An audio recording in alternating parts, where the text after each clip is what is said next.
শুভ সকাল।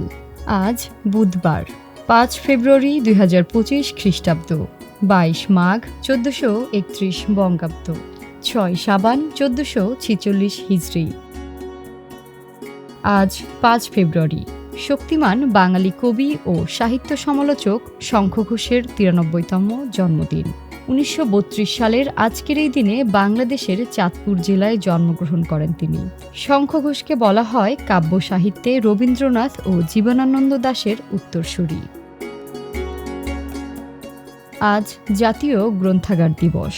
দেশব্যাপী দিবসটি ২০১৮ সাল থেকে পালন করে আসছে গণগ্রন্থাগার অধিদপ্তর। ২০১৭ সালের ৩০ অক্টোবর মন্ত্রিসভার বৈঠকে প্রতি বছর ৫ ফেব্রুয়ারি জাতীয় গ্রন্থাগার দিবস পালনের সিদ্ধান্ত হয়। আজ জনপ্রিয় সঙ্গীত শিল্পী, গীতিকার এবং সুরকার বাপ্পা মজুমদারের জন্মদিন। ১৯৭২ সালের আজকের এই দিনে ঢাকায় তার জন্ম। বাপ্পা মজুমদারের বাবা সঙ্গীতজ্ঞ ওস্তাদ বারিন মজুমদার এবং মা ইলা মজুমদার। সঙ্গীত পরিবারের মধ্যে বেড়ে ওঠায় বাপ্পা মজুমদারকে সঙ্গীত শিল্পী হওয়ার জন্য বাড়ির বাইরে গান শিখতে যেতে হয়নি।